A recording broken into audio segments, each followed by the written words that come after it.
제가 한 달에 가져가는 게 100만 원도 안 됐어요. 아이고. 쌍둥이가 당시에 받던 연봉이 1억 3천이었어요. 갑자기 한 달에 100만 원도 못 벌고 있는데 직장 때려치고 여기 조인한다니까. 부모님은 당연히 찔했죠. 그래서 엄마가 울었어요. 그냥 좋은 직장도 들어갈 수 있었는데 왜 사업을?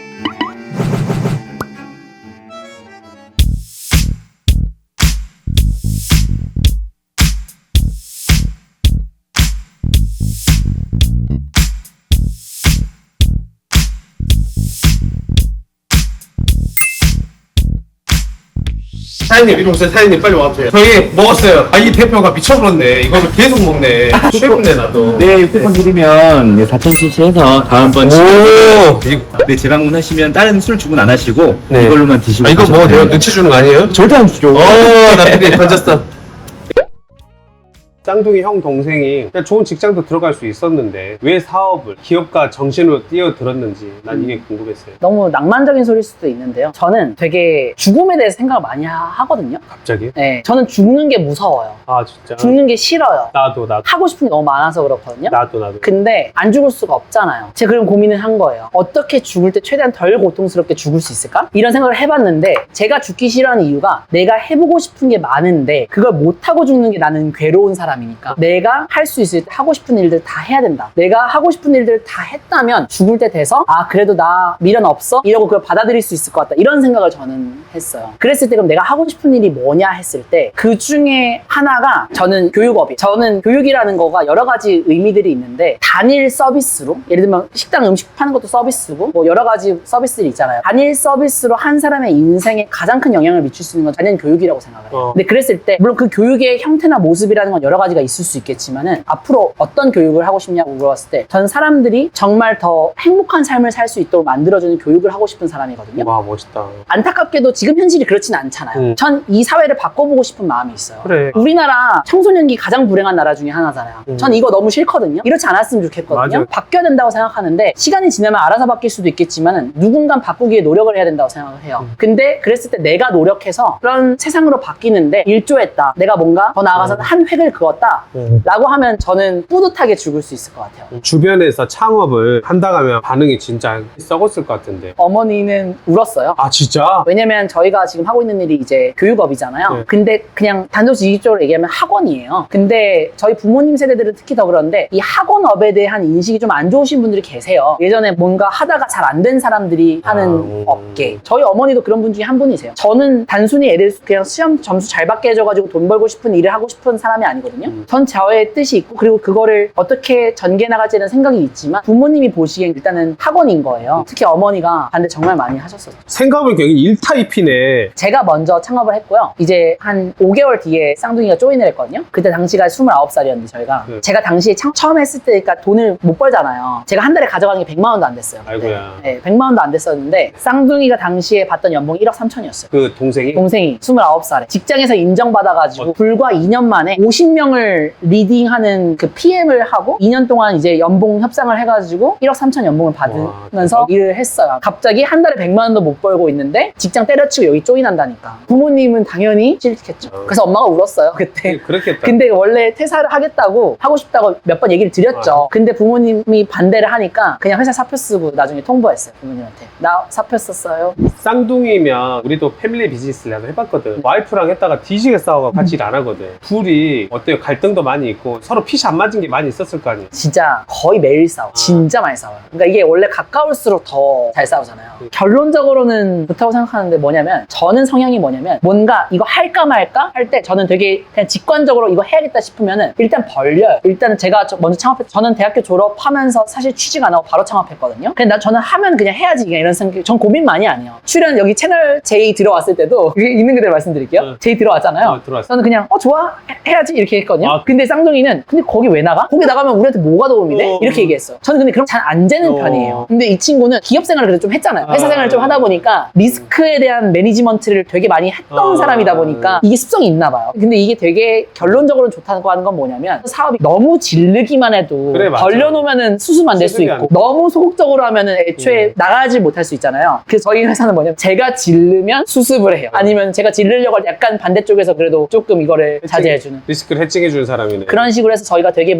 어떻게 보면 새로운 시도를 많이 하지만 하면서도 그냥 준비 없이 하는 게 아니라 좀 꼼꼼하게 체계적으로 준비하도록 하는 역할을 이 친구가 해주고. 결국 이제 사업은 구조가 절대적이잖아요. 이렇게 구조의 흐름, 시스템들을 어떻게 만들어가고 지금까지 매출 지금 만들어낸 거예요. 지금 잘 되는 걸로 내가 알고 있거든요. 2000년대 이후에 교육업계에 가장 큰 획을 그은 회사가 어디냐라고 물어보면 단연 메가스터디라고 메가스터디? 생각해요. 인강시장이라는 걸 개척해가지고 지금 뭐 기업가치 거의 조 단위의 회사가 됐잖아요. 근데 메가스터디 2000년대 초반에 나왔거든요. 근데 지금 20년이 넘게 흘렀죠. 메가스터디 뒤에 뭐가 있었냐? 물어보면 이 교육의 시대를 바꾼 회사는 아직 없다고 생각해요. 저희가 지금 하고 있는 규모에 대해서 말씀드리면 사실 되게 아직 미미한 수준이에요. 저희가 지금 작년 기준으로 매출 이제 10억 정도가 오, 나왔는데 많이 했네. 잘했네. 자영업자 치고 생각하면은 그래도 꽤 잘한 거라고 볼 수 있죠. 제 나이도 네. 뭐 아직 그렇게 많지 않으니까. 잘한 거예요, 잘한 거. 전 단순히 이거 매출액을 그냥 액수로 그냥 보진 않고 제가 하고자 하는 방향성이 얼마나 의미 있게 전개가 되고 있는지를 사실 봐요. 그랬을 때 이 30억이라는 매출이 물론 메가스터디 같은 대기업에 비하면 아직 정말 세 발의 피지만은 저희가 하고자 하는 방식, 나중에 저희 회사 알아보시면 아시겠지만 되게 특이한 방식으로 사업하고 있거든요.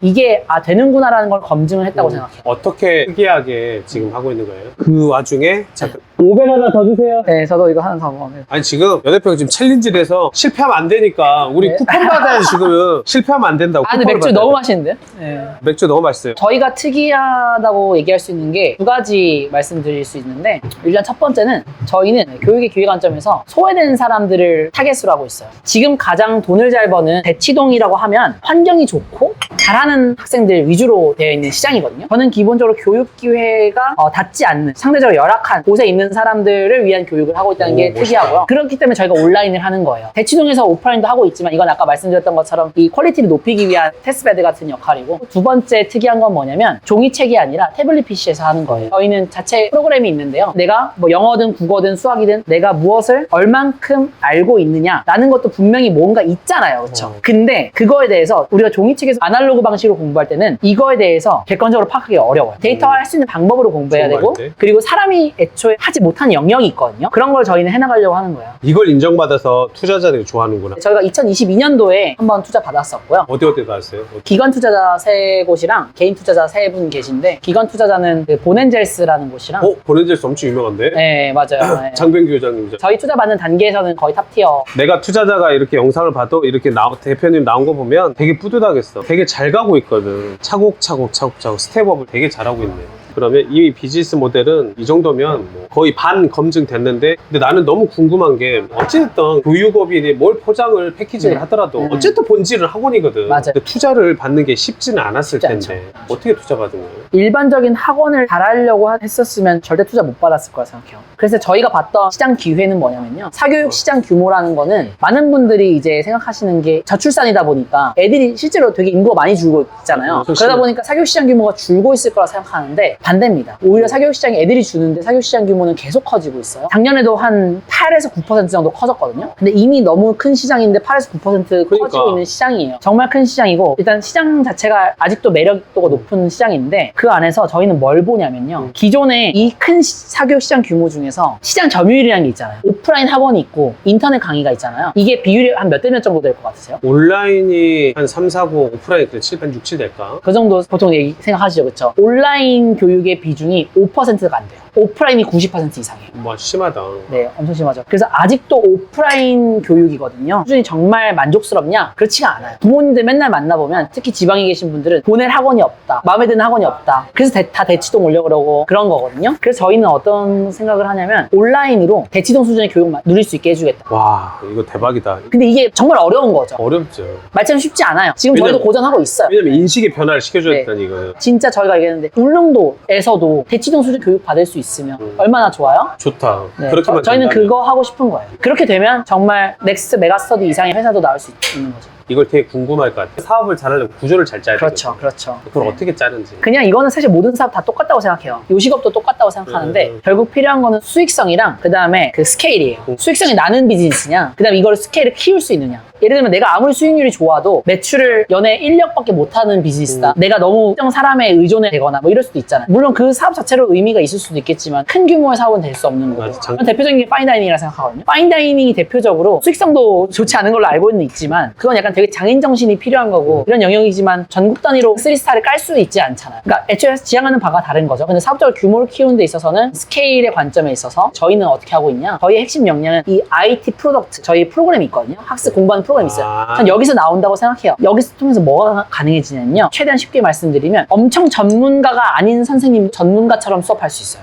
진짜요? 그리고 똑같은 선생님인데 내가 원래 학생들 20명, 30명밖에 못 맡는데 얘가 도와줘서 40명, 50명, 50명, 60명 맡을 수 있어요. 그리고 가장 마지막으로 원래 내가 뭔가 애들을 가르치려면 내 지역에 있는 애들 가르칠 수밖에 없잖아요. 학원은. 전국이 아니라 전 세계에 있는 애들 아무나 가르칠 수 있어요. 저희는 이걸로 스케일을 만드는 회사입니다. 대박이다. 엄청 커질 것 같은데.